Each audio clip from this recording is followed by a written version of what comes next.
안녕하세요. 고등학생 아들과 중학생 딸 하나를 키우고 있는 40대 여자입니다. 이제 아이들도 어느 정도 다 자랐고 엄마 손을 탈 나이는 아니라 저도 새로 공부를 시작하면서 엄마가 아닌 한 사람으로서 저로 살아가고 있어요. 며칠 전에 밤늦게까지 학교 과제를 하고 있었는데 딸아이가 다가와 그런 말을 하는 거예요. 예전에 집에서 살림만 하던 엄마보다는 공부하고 컴퓨터 앞에서 과제하는 엄마가 더 좋다고 말이에요.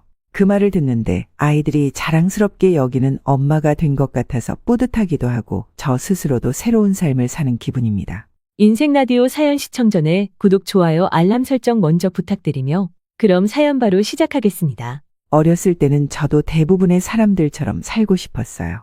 20살에 대학 들어가 공부하고 졸업해서 취직하고 좋은 사람 만나서 결혼도 하고 그렇게 남들 사는 것처럼요. 하지만 주변 여건이 저를 도와주지 않았던 것 같습니다. 저는 엄마 없이 아빠와 할머니 밑에서 자랐어요. 엄마는 저를 낳다 돌아가셨다고 들었고 제 가족은 아빠와 할머니뿐이었습니다. 아버지가 벌어오신 돈으로 세 식구가 살았는데 집안 형편은 그렇게 넉넉하지 못했어요. 거기다 할머니도 연세가 있으시니 저를 제대로 돌봐주시지 못했었죠. 집에 돈도 없고 음식을 할 만한 사람도 없으니 김치랑 밥이 밥상의 전부였던 날이 많아요. 어린 마음에 우리 엄마 눈에 이렇게 세상을 일찍 떠난 걸까 원망스럽기도 하고 울기도 참 많이 울었었어요. 다른 애들은 다 엄마 손잡고 다니는데 제 옆에는 아무도 없었으니까요. 어린 시절의 저를 떠올려 보면 늘 혼자 있던 기억뿐이에요. 어렸을 때 부모님과 보낸 기억이 평생 간다고 하던데 저는 아빠 손잡고 그은한 놀이공원 한번 제대로 가본 적이 없었으니까요. 제가 7살 때였나 아버지가 재혼을 하셨습니다. 할머니가 이제 너한테도 엄마가 생긴다고 하셨던 그 말만 머릿속에 남아서 이제 나한테도 엄마가 생긴다는 사실에 행복하고 들떴습니다. 엄마가 생긴다는 것만 생각하면 저도 모르게 막 웃음이 나올 정도였어요. 그 나이 아이에게는 엄마란 존재가 정말 절대적이잖아요. 그러니 7살의 저 역시도 엄마가 빨리 우리 집에 오기만을 손꼽아 기다렸습니다. 그러나 새엄마는 제가 생각했던 엄마와는 달랐습니다. 처음 만난 날 제가 너무 반가워서 손을 잡으려고 하자 제 손을 딱 쳐냈어요. 그러더니 내가 결혼한 지 얼마나 됐다고 벌써 7살 먹은 딸이 있는 게 말이 되냐고 징그럽다고 했었어요. 나는 너를 낳은 사람이 아니니까 엄마라고 부르지 말고 앞으로 아줌마라 부르라고 시켰습니다. 엄마가 생긴다는 꿈에 부풀었었는데 7살 꼬마의 꿈은 한순간에 산산조각 난 거죠. 그러면서 서서히 새엄마는 우리 엄마가 될 수 없구나. 나에게 엄마가 되어줄 사람은 아무도 없다는 걸 깨닫게 됐습니다. 그래서 저는 집에서도 늘 말없이 조용하게 지냈어요. 아버지라도 자식한테 관심이 많은 사람이었다면 좋겠지만 낮에는 일하고 밤에는 술 마시러 다니느라 바빴고 그러니 자식인 저에게 사랑을 줄 시간도 없었죠. 가끔 저를 보고 머리 한두 번 쓰다듬고 500원, 1000원씩 용돈 쓰라고 주고 가는 게 전부였습니다. 얼마 뒤 제 동생이 태어났습니다.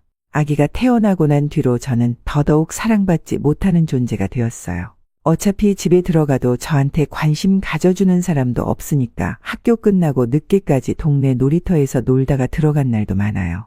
동생이 태어나고 새엄마는 예전보다 더 저를 못마땅해 했습니다. 아버지가 주시는 용돈도 제가 없으면 자기 아들이 받을 수 있는데 그걸 못 받는 게 아까웠나 봐요. 왜 쟤만 주냐고 아들한테 한 푼이라도 더 챙겨줘야 하는 거 아니냐고 막소리를 질렀고 아버지는 못 들은 척 담배만 피우셨습니다.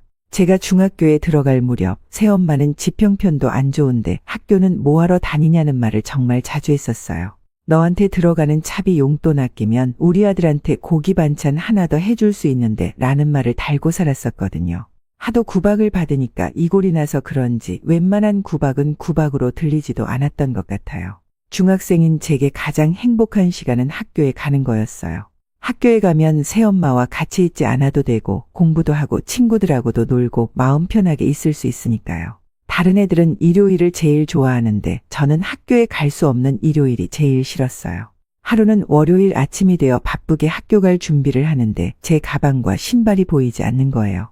주말에다 빨아서 널어놨는데 어디 갔는지 보이지 않아서 온 집안을 막 뒤지면서 찾았습니다. 야, 너 아침부터 정신없게 뭐 하는 거야? 뭘 자꾸 뒤져? 아침에 먼지 나게. 혹시 제 가방이랑 운동화 못 봤어요? 내가 빨아서 저기에 널어놨는데 감쪽같이 사라졌어요. 아, 그거? 네 운동화랑 가방 내가 새벽에 다 태웠어. 그러니까 너 찾을 생각하지 마. 태우다니요? 제 가방이랑 운동화를 왜 태워요? 제가 그거 얼마나 아끼는 건데 저한테 말도 없이 태우면 어떻게 해요? 야, 너 어차피 학교 다녀봐야 대학도 못 가? 우리 집 형편에 너 대학을 어떻게 보내니? 학교 갈 생각하지 말고 오늘은 집에서 빨래나 해. 알았어? 싫어요. 아줌마가 뭔데 그래요? 아줌마가 뭔데 남의 물건을 함부로 태우냐고요? 빨리 물어내요. 내 가방이랑 운동화 빨리 물어내라고요. 이게 머리 좀 컸다고 아주 막 나가네. 야, 너 감히 어른한테 대들어. 난 네 엄마야. 엄마가 하라면 할 것이지. 뭔 말이 그렇게 많아? 새엄마라는 여자의 말도 안 되는 행동에 분하기도 하고 너무 억울했었어요. 그래서 막 소리를 지르면서 울었습니다. 밖에서 큰 소리가 나니까 아직 주무시던 아빠도 방에서 나오셨어요. 뭐야?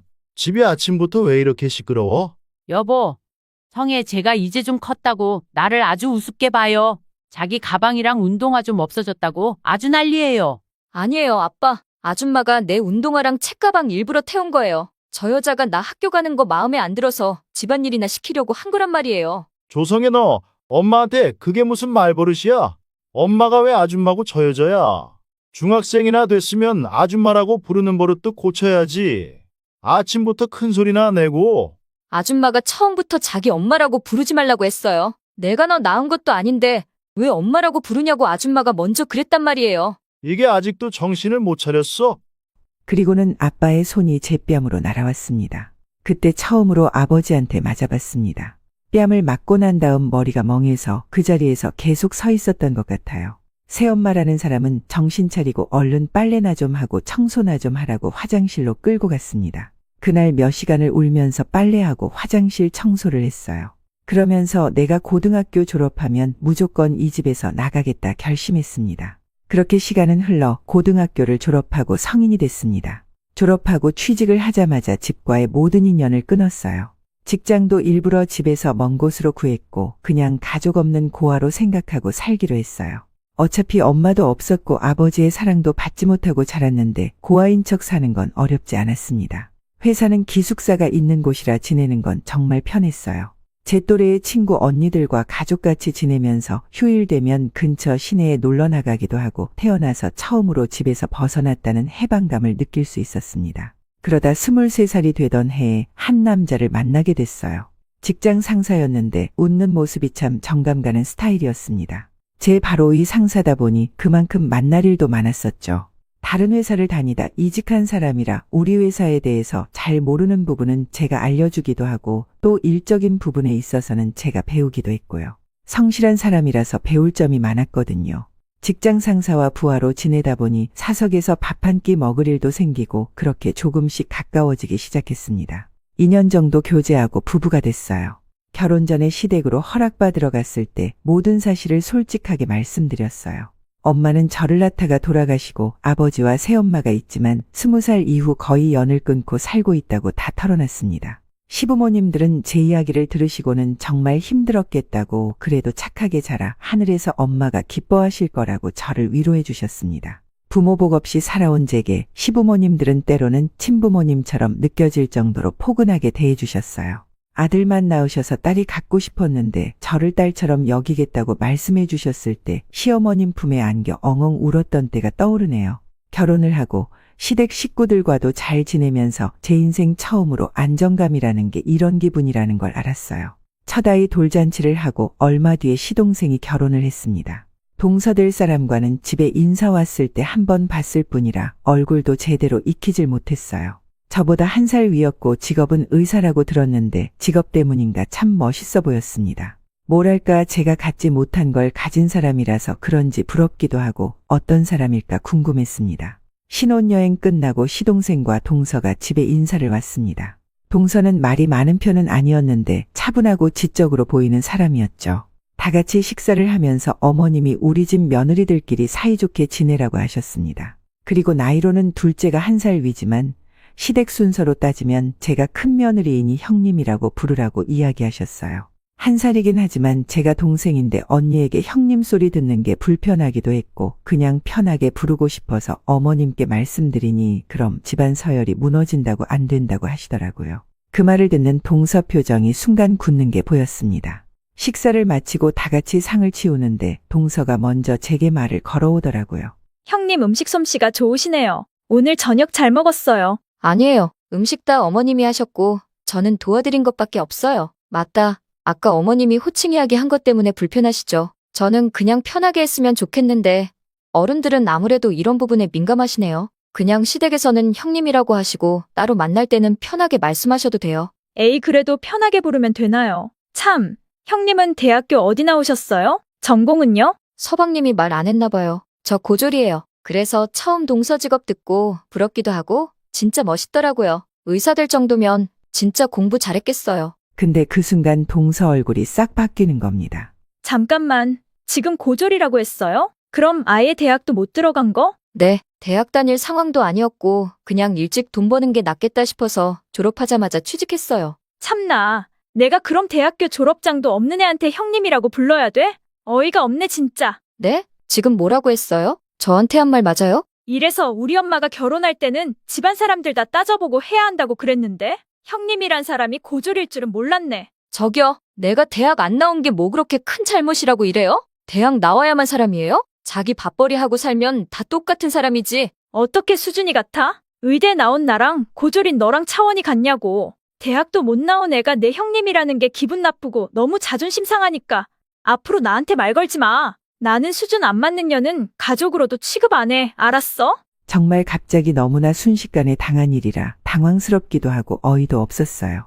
처음엔 멀쩡하게 대화를 잘 나누다가 학벌 듣더니 어떻게 사람이 저렇게 한순간에 변할 수 있는지 믿어지지가 않는 거예요. 그래도 같은 또래고 첫인상도 나쁘지 않아서 앞으로 가족으로 잘 지낼 수 있을 거라 생각했는데 제 예상과는 전혀 다른 사람이라 놀라기도 했고 또 충격을 받았습니다.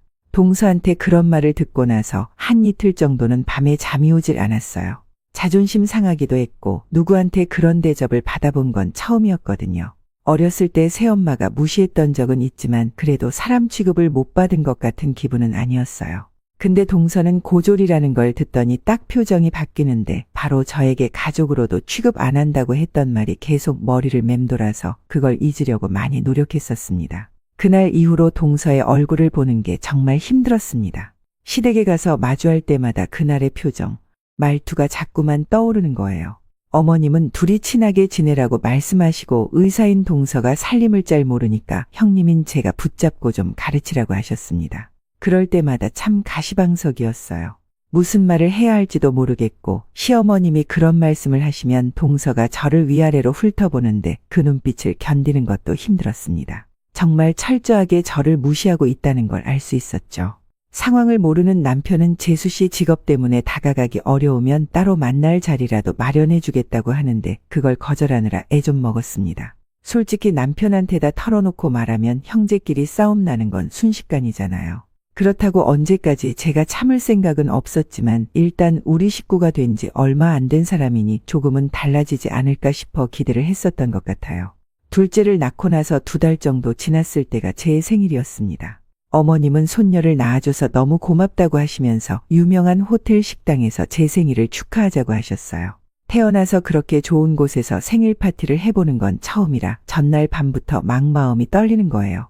애를 둘이나 낳은 엄마가 좋은 데서 생일 파티할 생각에 떨린다는 게 좀 웃기기도 했지만 엄마라고 뭐 사람 아닌가요? 그런 거랑은 상관없이 일단 좋은 곳에서 내 생일 축하 받을 수 있다는 게 행복한 거죠. 어렸을 때는 생일 잔치를 해주는 사람도 없고 그은한 미역국 하나 못 얻어먹었어요. 근데 시집와서 제가 태어난 날을 이렇게 챙겨주는 사람이 있으니 그 자체만으로도 난 참 행복한 사람이라고 생각했었습니다. 생일 당일 의사 동서를 포함해 모든 가족이 모였습니다. 솔직히 비싼 곳에서 생일 축하를 맞는 게 처음이라 들떠서 다른 걸 걱정할 겨를이 없었어요. 동서도 아무 일 없었던 것처럼 제 생일을 축하해줬고 별일 없이 식사 잘 마치고 후식으로 디저트를 먹었습니다. 그때 시부모님과 남편이 선물을 건네주는데 주책맞게 막 눈물이 나는 거예요. 한 번도 이런 대접을 받아본 적이 없으니까 감사하기도 하고 아무도 축하해주지 않았던 내 생일인데 이렇게 특별하게 보낼 수 있는 게 꿈만 같았어요. 그 순간 동서가 자기도 형님 드릴 선물을 준비해왔다면서 쇼핑백 하나를 건넸습니다. 꺼내보니까 초등학생 아이들이 풀만한 문제집 몇 권이 들어있는 거예요. 이게 뭐예요? 이거 저 주는 거 맞아요? 네, 그거 제가 형님 드리려고 우리 병원 근처 서점에 가서 직접 고른 거예요. 어때요? 마음에 드세요? 글쎄요. 이거 초등학생 문제집 아니에요? 우리 애들이 풀기에도 안 맞고 잘못 사온 거 같은데. 아니면 봉투가 바뀌었거나. 어머, 아니에요. 형님 거 맞아요. 형님 대학도 못 나오셨다는 이야기 듣고 일부러 문제집으로 고른 건데 괜찮으시죠? 이제 둘째도 태어나고 아이들 크는 거 금방이라고 하잖아요. 그러면 금세 유치원 가고 초등학교 들어가고 그럴 텐데 엄마가 대학도 못 나온 거 알아봐요. 얼마나 실망이 크겠어요? 동서, 그럼 그래서 이걸 선물이라고 준다는 거예요? 그렇다니까요. 애들이 수학 문제라도 가르쳐 달라고 왔는데 하나도 못 풀어봐요. 그럼 부모 망신이죠. 요즘은 초등학생 수학 문제도 엄청 어려운 거 알죠? 엄마 머리 깡통인 거 들키기 싫으면 지금부터 열심히 공부하세요. 아셨죠? 그리고는 깔깔대고 웃는데 어떻게 받아쳐야 할지 모르겠더라고요. 정말 조금도 상상해 본 적이 없는 선물이라 내가 이 상황에서 어떤 표정을 짓고 무슨 말을 해야 하는 건지 진짜 머리가 정지된 것 같았습니다. 그때 아버님이 버럭 소리를 지르셨어요. 둘째, 너 지금 네 형님한테 뭐라고 한 거냐? 어디서 배운 버르장머리길래 사람을 이렇게 무시해? 아니에요, 아버님. 제가 무시한 게 아니라 대학도 못 나온 형님한테 딱 필요한 선물 같아서. 얘가 아직 정신을 못 차렸구먼. 대학 나온 사람이 있으면 못 나온 사람도 있고 그런 거지. 문제도 못 풀 거라느니 머리가 깡통이라느니 그런 말을 어떻게 해? 그것도 형님한테. 둘째, 너한테 정말 실망했다. 의사면 다야. 사람 마음을 헤아릴 줄 알아야지. 그래, 그건 네 시아버님 말씀이 맞다. 아무리 좋은 뜻으로 산 선물이라도 그렇지. 사람을 수준을 그렇게 무시하는 게 어디 있어? 그리고 첫째, 너는 애 아직도 네 동서한테 존댓말을 해? 나이는 너보다 위여도 우리 집에서는 첫째 네가 윗사람이야. 알겠어?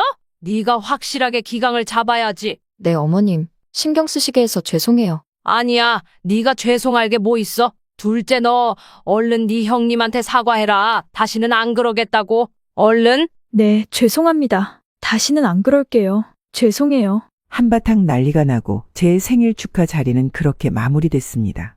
그 선물을 받기 전까지 태어나서 가장 행복하고 즐거운 생일이었는데 동서의 선물 하나 때문에 제 최악의 생일이 됐어요. 저를 보고 깡통이라고 하는데 그 말을 듣자마자 자존심도 너무 상하고 숨고 싶고 너무 수치스러웠습니다. 시동생은 따로 찾아와 정말 미안하다고 사과하고 의사 동서를 대신해서 싹싹 빌고 갔습니다. 다른 가족들 앞에서는 다 잊은 척 동서의 실수라고 생각한다고 태어난 척 넘겼지만 그 당시 느낀 수치심과 모멸감은 쉽게 사라지는 게 아니었어요. 도대체 무엇 때문에 다른 날도 아니고 제 생일에 그런 생일 선물을 준 건지 정말 그 이유를 알고 싶었어요.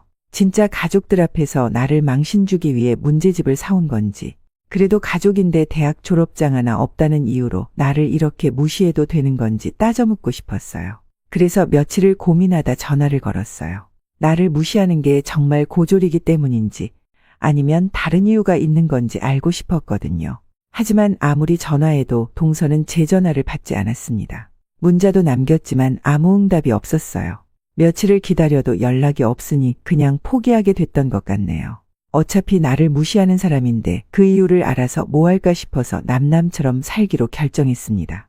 남편은 회사에 다니고 저는 집에서 아이들 키우고 살림하고 우리 가족은 더 바랄 게 없이 안정적이고 행복했었어요. 아이들 아빠는 직장 동료들에게 평판이 좋은 사람이었는데 아래 직원들도 남편을 의지하고 가깝게 지내곤 했었어요. 그러다 밑에 직원 한 명이 부당한 대우를 받는 일이 있었나 봐요. 직원이 차별을 받고 해고를 당한 게 분명한데 회사는 그 일을 덮으려고만 하니 화가 난 남편이 그 직원을 도와 문제를 바로잡으려고 하다가 결국 회사에서 쫓겨나고 말았습니다. 직장에서 쫓겨났다는 말을 듣는데 제가 다 화가 나는 거예요. 그래도 잘못된 걸 고치려고 목소리 낸 사람을 이렇게 내보내는 회사가 야속하기도 하고 이럴 줄 알았으면 나서지 말 걸 그랬다고 우는 남편을 보는데 정말 속이 상하더라고요. 우리 신랑 제 남편이라서가 아니라 진짜 법 없이도 살 사람이거든요. 잘못한 거 하나 없는 사람이 차별받은 직원 편 좀 들었다고 회사에서 쫓겨나다니 제가 다 분했습니다. 남편은 한순간에 실업자 신세가 됐다고 저와 아이들을 볼 면목이 없다고 했어요. 사실 저도 회사의 처사에 막 화가 나면서도 동시에 앞으로 우리 네 식구 생계가 막막하게 느껴진 것도 사실이에요. 아이들은 커가고 큰애가 초등학교에 다니고 있어서 학원도 보내야 하고 은근히 돈 들어갈 일이 많았거든요. 우리 가족 먹고는 살아야 하는데 어떻게 살아야 하나 눈앞이 캄캄해졌죠. 신랑은 어떻게 해서든 우리 가족 굶기지는 않을 거라고 밤마다 대리운전을 하러 나갔어요. 대리운전 뛰느라 저녁에 나갔다가 아침에 들어오는 모습을 보면서 나도 이대로 집에만 있어서는 안 되겠다 싶었습니다. 뭐라도 해서 돈을 벌어와야지 남편 혼자만 돈 버는 게 너무 안쓰러웠어요. 밤에 잠도 못 자고 운전하고 밤낮 바뀌어 고생하는 모습을 보는 게 힘들었거든요. 그런데 결혼하고 나서 10년 넘게 살림만 하다가 다시 직장을 구하려고 하니 저를 받아주는 곳이 많지 않았습니다. 그러다 저희 집과 멀지 않은 곳에 위치한 병원에서 구내식당 조리사를 구한다는 공고가 난 거예요. 경험은 없지만 찬밥 더운 밥 가릴 때가 아니었으니 일단 면접부터 보러 갔죠. 조리사 일은 처음이지만 성실하게 일하겠다는 저를 잘 봐주신 덕분에 면접 당일 바로 합격 소식을 들었습니다. 가족들 식비며 생활비, 아이들 학원비까지 다 어떻게 내나 걱정이 태산이었는데 그래도 일자리를 얻게 되어 너무나 다행이었죠.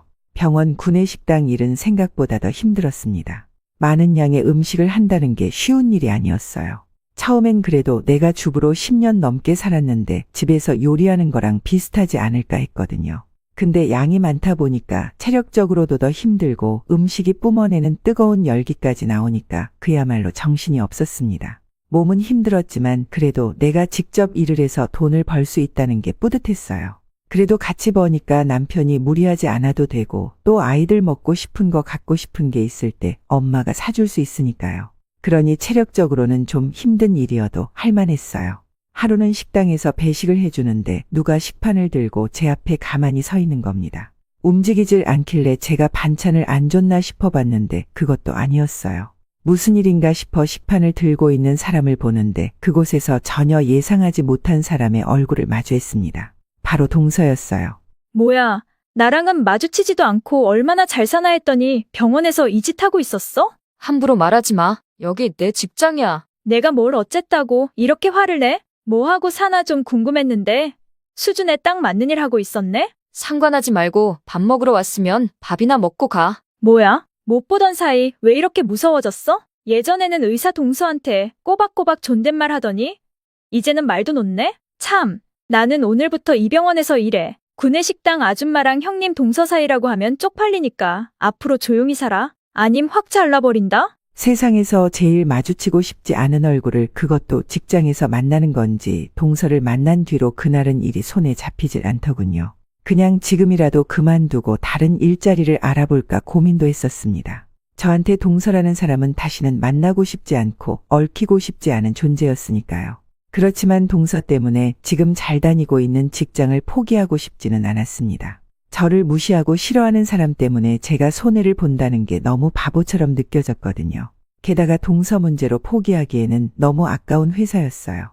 급여도 다른 곳보다 괜찮은 편이었고 사람들이 정말 좋은 편이었습니다. 같이 일하는 분들도 그랬지만 병원 원장님 인품이 너무 좋으시고 의사들만이 아니라 식당 조리원들한테도 정말 인간적으로 대해주시는 분이셨어요. 이렇게 여러 조건이 다 마음에 드는데 왜 내가 그만둬야 하나라는 생각이 들어 그냥 그만두지 않고 다니기로 했습니다. 어차피 남남과도 같은 사이인데 내가 동서를 겁낼 필요가 없으니까요. 식당에서 마주치고 난 그날 이후로 매일 얼굴을 보는 일은 없었습니다. 점심을 외부에서 자주 먹는 모양인지 한 달에 2-3번 마주치는 게 전부였어요. 얼굴 보면 편하진 않았지만 서로 모르는 사람인 척하니 크게 불편한 건 없었습니다. 거기다 점심시간 식당에 사람이 몰릴 때는 워낙 정신이 없으니까 동서 보고 기분 나쁜 것보다 식당 바쁜 게 우선이더라고요. 진짜 식사 시간이 전쟁처럼 느껴져서 11시 넘는 시간부터 일하고 나면 몇 시간이 금방 지나 있곤 했었어요. 살림할 때보다 몸은 힘들었지만 그래도 내 몸으로 직접 일하면서 돈을 번다는 보람이 체력적으로 힘든 걸 다 잊게 만드는 것 같았어요. 젊어서 고생은 사서도 한다는데 우리 가족 위해서 이 정도는 해보자고 힘을 냈죠. 바쁜 점심시간이 끝나면 우리도 좀 숨 돌릴 틈이 생기는데 그때가 진짜 소중한 시간이었어요. 우리가 흔히 꿀 같은 휴식이라고 하잖아요. 그 말이 딱 맞을 정도로 밖에 나와서 커피라도 한잔하면서 쉬면 다시 일할 힘이 생기곤 했었습니다. 그날도 커피 한 잔 마시면서 벤치에서 쉬고 있는데 병원 원장님이 오셨어요.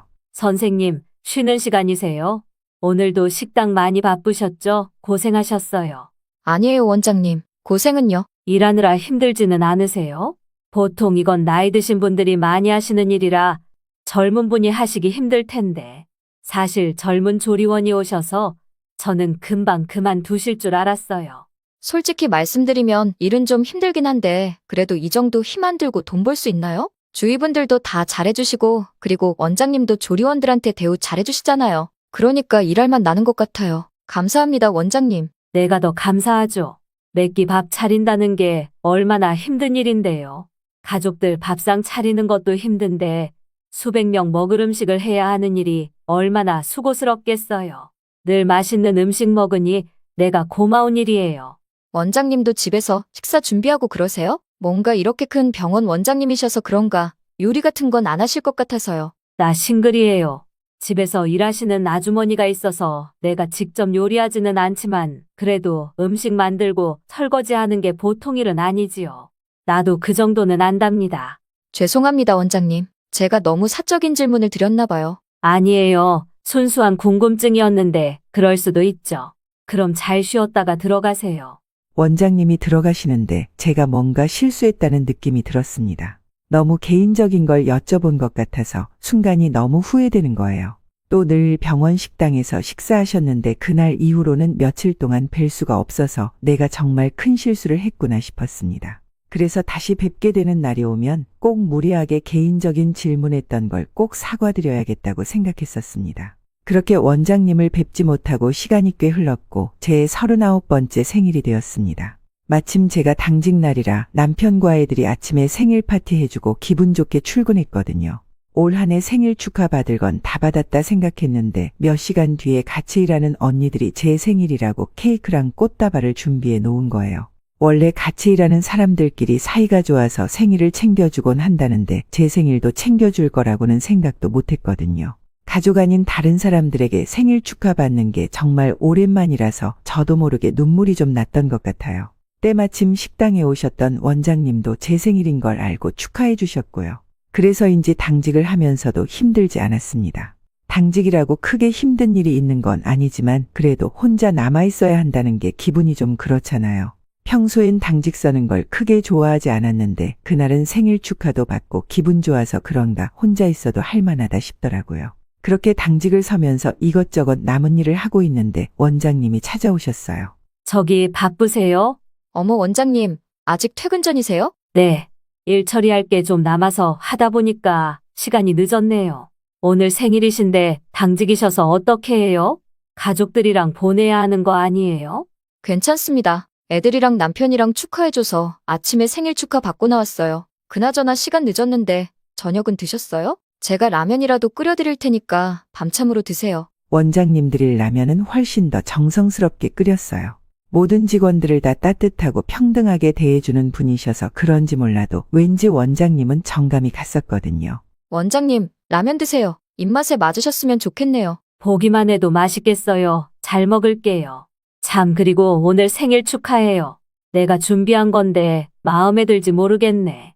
그러면서 작은 쇼핑백을 하나 건네주셨는데 그 안에는 예쁜 머리핀이 들어있었습니다. 이렇게 예쁜 머리핀은 처음 받아보는 거라서 기쁘기도 하고 그냥 생일 축하만 해주셔도 되는데 선물까지 직접 챙겨주시는 모습에 감동받았어요. 원장님, 저 이렇게 예쁜 머리핀은 처음 받아봐요. 이렇게 직접 선물까지 준비해주시고 감사드려요. 그리고 그날은 정말 죄송했어요. 제가 너무 개인적인 질문을 해서 기분 나쁘셨죠? 불쾌하게 해드려서 죄송했습니다. 아니에요. 뭐 숨기는 일도 아니고 괜찮아요.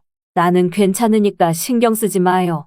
그나저나 참 좋은 계절에 태어났어요. 봄에 태어나는 게 얼마나 축복인데. 어머님한테 낳아주셔서 감사하다고 연락은 드렸어요. 엄마 질문을 하시는데 순간적으로 말문이 막혔습니다. 정말 오랜만에 엄마라는 존재가 생각난 거였거든요. 엄마 돌아가셨다고 솔직히 말해야 할까 고민하다 전화타가 돌아가셨고 엄마 없이 자랐다고 다 털어놨습니다. 늘 웃는 얼굴로 대해주셔서인지 원장님 앞에서는 이런저런 얘기를 다 하게 되더라고요.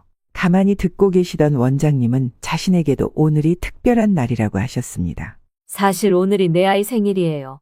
조리원님이랑 동갑이고 같은 날 태어났어요. 내가 아이를 낳고 나서 바로 정신을 잃고 몸이 위독해져서 며칠 깨어나지 못했었대요. 근데 그 사이에 아이가 세상을 떠났어요. 나는 내 자식 한 번도 내 품에 품어보지도 못했어요. 그러면서 서럽게 우시는데 제 마음이 다 아프더라고요.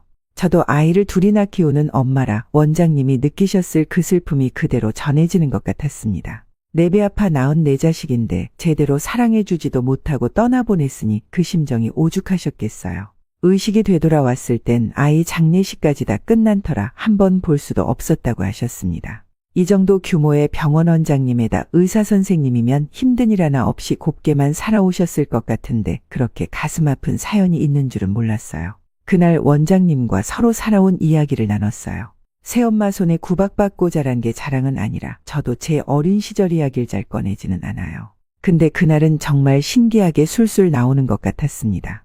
사랑받지 못했던 유년 시절의 기억, 당시 제가 살았던 동네, 택시기사였던 아버지에 대해서도 다 이야기하게 됐습니다. 그런데 제가 태어났을 때부터 살았던 동네와 아버지 이야기를 하는데 원장님 표정이 묘하게 굳어지시는 거예요.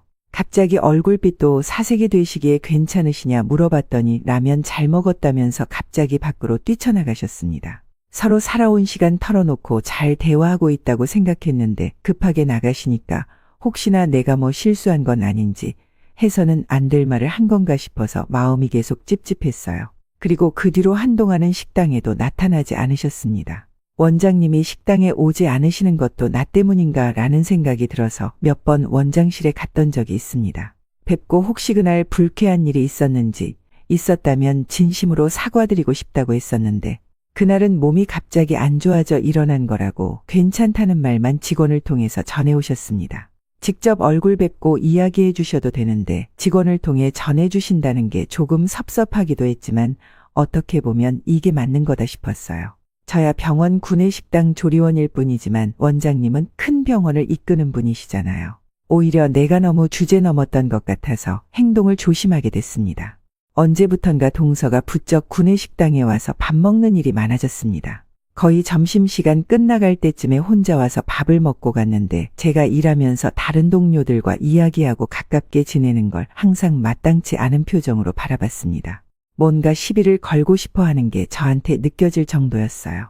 그럴 때마다 똥이 더러워서 피하지 무서워서 피하냐는 심정으로 눈길도 주지 않고 일했습니다. 하루는 식판 퇴식구를 정리하고 있는데 동서가 다가오더니 고갯짓을 까딱까딱 하는 거예요. 딱 봐도 본인 식판 제가 치우라는 거였죠. 일단 무심코 다 먹은 식판을 받아들긴 했는데 은근히 기분이 나쁘더라고요. 여기서 몇 년을 일하면서도 한 번도 조리원에게 식판을 치우라는 분은 없었어요. 원장님도 자신이 드신 건 직접 정리하셨거든요. 먹다 남은 식판을 치우면서 제 마지막 남은 인내심이 터진 것 같았습니다. 그래서 식당을 나가려는 동서를 불러 세웠죠. 동서, 여기 동서가 먹은 식판 대신 치워주는 사람은 없어. 이번은 내가 해주지만 다음부터는 직접 해. 그리고 다 먹지도 못할 음식을 왜 이렇게 많이 담았어? 이거 버리면 다 쓰레기 되는 거 몰라? 앞으로는 적당히 먹을 만큼만 퍼. 야, 너 지금 나한테 그런 거야? 병원 식당 아줌마가 감히 의사한테 지적질을 해? 의사건 뭐건 잘못된 행동을 했으면 지적받는 건 당연하지. 기분 나빠하지 말고 내 말 새겨들어. 너 제정신이야? 어디 병원 식당 아줌마 주제에 의사 선생님한테 눈을 똑바로 뜨고 이래라 저래야? 니깎게 뭔데? 니가 뭔데? 나? 내가 누군지 몰라? 나 그쪽 형님이잖아. 알면서 뭘 물어? 이거 진짜 미쳤네. 식당에서 밥이나 퍼주는 일하면서 동서한테 큰 소리는 치고 싶은가 봐? 야, 너 잘 들어. 너는 내가 지금 당장이라도 너 잘라버릴 수 있어. 이게 감히 어디서 잘난 척이야. 대꾸해주고 싶지도 않아 돌아서려는데 동서가 제 어깨를 잡더니 악을 쓰고 앞에 있는 수저를 던지기까지 하는 거예요. 이게 어디서 사람 말하는데 자리를 떠? 너 내 말이 우스워? 할 말 있으면 나중에 따로 말해. 여기 내가 일하는 데야. 조용히 좀 해줘, 동서. 야, 너만 여기서 일해? 나 이 병원 의사야. 의사밥이나 해주라고 불렀더니 뭘 잘났다고 가르치기까지 해? 아무것도 아닌 게 그래도 형님이라고 봐주니까 내가 만만해? 이래서 못 배운 애는 상대해주지 말아야 되는데 시집에서 큰며느리라고 떠받드니까 네 주제를 모르나 본데 너 저기 짬밥 보이지? 저게 딱 네 수준이야. 너는 내가 남긴 짬밥이나 먹어. 고졸이면 고졸답게 그거나 먹으면서 사는 게 네 수준이라고 알겠어? 그러는 동서는 의사식이나 됐는데 수준이 왜 이래? 배웠으면 배운 값을 해야지. 그 비싼 돈 주고 대학 다니면서 사람 학벌로 차별이나 하라고 배웠나 봐. 그 말과 동시에 동서가 제 뺨을 때렸습니다. 아무리 화가 나도 그렇지 직장에서 뺨을 때리다니 생각하지도 못한 순간 뺨을 맞아서인지 그 다음에 뭘 어떻게 해야 할지 모르겠더라고요. 그런데 그 순간 동서 머리 위로 식판 하나가 날아왔습니다. 식판에 담긴 음식이 떨어지면서 동서는 짬밥을 그대로 다 뒤집어 쓴 꼴이 됐어요. 뭐야? 어떤 년이 나한테 식판 던졌어? 누구야? 음식물을 뒤집어 쓴 동서는 고래고래 소리를 지르는데 원장님이 오시면서 그 식판 자기가 던졌다고 하시는 거예요. 그 식판 내가 던졌어요. 왜? 무슨 문제 있어요? 원장님, 저한테 이걸 던지시면 어떻게 해요? 이거 일부러 그러신 거면 저 경찰에 고소하겠습니다. 아시겠어요? 그래, 어디 고소해봐. 그럼 너부터 우리 딸한테 함부로 말한 거 사과해. 당장 빌어. 안 그러면 너 해고야.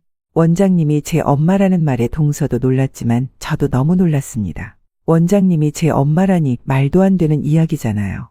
이게 무슨 일인가 상황 파악을 하고 있는데 원장님은 동서 머리채를 잡으시더니 제 앞에서 무릎을 꿇리셨어요. 당장 사과해. 짬밥이나 먹으라고 막말한 거 내 딸 앞에서 사과해 당장. 알겠습니다, 원장님. 제가 사과할게요. 죄송합니다. 동서는 제 앞에 무릎 꿇고 사과하는데 솔직히 무슨 말을 하는지 하나도 들리지 않았습니다. 음식물을 뒤집어 썼으니 사과하고 정신없이 뛰쳐나가는 모습을 보면서도 머리가 멍했어요. 정말 제 앞에 있는 사람이 나를 낳아준 엄마인지 아니면 동서에게 당하는 내가 안쓰러워 대신 나서주신 것인지 알 수가 없었죠. 원장님은 제 표정을 보시고는 일단 원장실에서 얘기를 좀 하자고 하셨어요. 저도 이 상황이 도대체 뭔지 이야기를 듣고 싶었기에 바로 원장님을 따라 올라갔습니다. 안내해 주신 자리에 앉았는데 무슨 말부터 물어봐야 하는 건지 모르겠고 정말 원장님이 우리 엄마가 맞나 싶어서 가슴이 막 뛰는 거예요. 아까는 많이 놀랐죠? 내가 갑자기 나타나서 엄마라고 하고 미리 말을 했어야 하는데 나도 어젯밤에나 모든 사실을 알았어요. 그러면서 그동안 누구도 말해주지 않았던 비밀을 털어놓으셨습니다. 원장님은 20살 때 우연히 한 남자를 만났는데 그게 제 아버지셨어요. 아버지 집안이 가진 것도 없고 직업도 변변치 않아서 원장님 부모님께서 반대가 심했다고 합니다. 하지만 너무 사랑했으니 집에서 도망쳐 나와 남자 집에서 살림을 차렸고 저를 갖게 되셨다고 해요. 저를 낳을 때 원장님 상태가 안 좋았고 겨우 저는 나았지만 산모가 위독해져 목숨을 잃을 수도 있는 위험한 상황이었다고 합니다. 그 사이 아버지하고 할머니는 우리 핏줄은 우리가 키우겠다고 데려갔고 의식을 되찾은 원장님은 낳자마자 하늘나라로 갔다는 말을 들으셨대요. 사랑했던 남자는 자신이 아픈데도 나타나지 않고 아이도 세상을 떠났다고 하니 원장님은 자신이 버림받은 것 같은 생각에 몇 년을 힘들어하셨대요. 그래서 40년이 가까운 세월을 자식이 하늘나라에 있는 줄 알고 계셨고 자식을 한 번도 사랑해주지 못한 미안함에 결혼도 하지 않고 혼자 사셨다고 합니다. 그러다 얼마 전 제 생일 이야기를 듣고 먼저 보낸 딸 생일을 축하해주는 마음으로 머리핀을 고르셨대요. 근데 이야기를 들어보니 뭔가 이상하셨던 거예요. 죽은 아이와 제가 똑같은 생년월일에 태어난 것도 신기한 일인데 살았던 동네와 아버지 직업을 들으니 자신이 사랑했던 남자와 겹치는 게 너무 많았다고 합니다. 내가 그날 이야기하다 갑자기 뛰쳐나갔죠? 이야기를 듣는데 점점 너무 내 딸 같은 거예요. 그래서 그 자리에 계속 앉아 있을 수가 없었어요. 이상해서 좀 알아봤는데 찾아봤더니 아버님 성함이 그 사람하고 똑같은 걸 확인했어요. 그럼 진짜 저를 낳아준 엄마가 맞아요? 확실한 거예요? 제가 정말 믿어지지 않아서 그래요. 맞아요. 어제 그 사람, 그러니까 선생님 아버지 만나서 모든 걸 다 확인했어요. 내 딸이 맞다고. 그 말을 하면서 흐느끼며 오는 원장님을 끌어안고 저도 같이 엉엉 울었습니다. 어렸을 때부터 엄마가 얼마나 보고 싶었는지 몰라요. 엄마 사진 한 장 없는 게 슬펐고 늘 엄마의 부재로 슬퍼하며 살았던 지난 날이 생각나니 눈물은 멈추지 않았습니다. 이제는 선생님 말고 제 이름으로 불러주세요. 엄마, 제 이름 성혜예요. 엄마 딸 성혜요. 그래, 내 딸. 40년 세월 동안 엄마 원망 많았지? 내가 너를 너무 늦게 알아봐서 미안해. 너무 미안하다. 그렇게 엄마를 끌어안고 눈물로 긴 세월의 회포를 풀었습니다. 솔직히 우리 엄마가 살아있다는 게 그리고 원장님이 우리 엄마라는 게 믿어지지 않았어요. 엄마라서 핏줄이라서 원장님만 보면 그렇게 마음이 편안하고 남들에게는 못하는 이야기도 다 할 수 있었나 봅니다. 겨우 진정하고 식당으로 돌아가니 엄마와 제 이야기가 알려지면서 병원이 한바탕 난리가 났더라고요. 같이 일하시는 동료분들도 우리 모녀의 사연을 듣고 우는 통에 금세 눈물바다가 됐습니다. 그리고 엄마 병원에서 일하시는 의사 수십 명이 저를 찾아와 막 인사를 하는 거예요. 원장님이 정말 좋은 분이셔서 이렇게 따님도 만나는 거라고 저한테도 잘 부탁한다고 머리를 조아리며 인사하는데 적응도 되지 않고 어색해 혼났습니다. 엄마를 만났다는 소식을 듣고 남편과 아이들은 물론 시댁 식구들까지 진심으로 축하해줬습니다. 제가 병원장 딸이라는 걸 알게 된 동서는 태도가 180도 바뀌었어요. 순식간에 처지가 역전된 동서는 병원도 그만뒀습니다. 말은 그만둔 거였지만 알고 보면 거의 쫓겨난 거나 다름없었어요. 저한테만 잘난 척하면서 괴롭힌 게 아니라 같이 일하는 간호사들한테도 막말하고 자기 시중 드는 사람처럼 대한 모양이에요. 병원에서 평판도 안 좋아지니 더는 못 버티고 사표 낸 거고, 동서의 숨겨진 성격을 알게 된 서방님은 정 떨어져서 같이 못 살겠다며 곧바로 이혼했습니다. 지금은 어디 지방 작은 병원을 전전하며 살고 있다고 들었어요. 저는 엄마와 재회한 뒤 지금까지 못 받았던 엄마 사랑을 듬뿍 받으면서 행복하게 살고 있습니다. 엄마가 밀어주셔서 대학 공부도 시작했고 지금은 든든한 제 버팀목이 되어주셨어요. 한 번도 부모님의 사랑을 받으며 커본 적이 없어서 한때는 나는 사랑받지 못하는 사람이라고 생각했어요. 그런 저에게도 이런 행복이 찾아올 줄은 몰랐네요. 앞으로도 우리 모녀 그리고 가족들까지 다들 건강하게 지금처럼만 행복했으면 좋겠어요. 제 살아온 이야기 끝까지 들어주셔서 정말 감사드려요. 제 사연 들으신 분들도 늘 건강하고 행복하시길 바랍니다. 오늘의 인생라디오 사연글에 여러분의 소중한 댓글 참여 기다리면서 구독, 좋아요, 알람 설정해 주시면 매일 새로운 사연으로 만나실 수 있습니다. 늘 건강하시고 행복하세요. 감사합니다.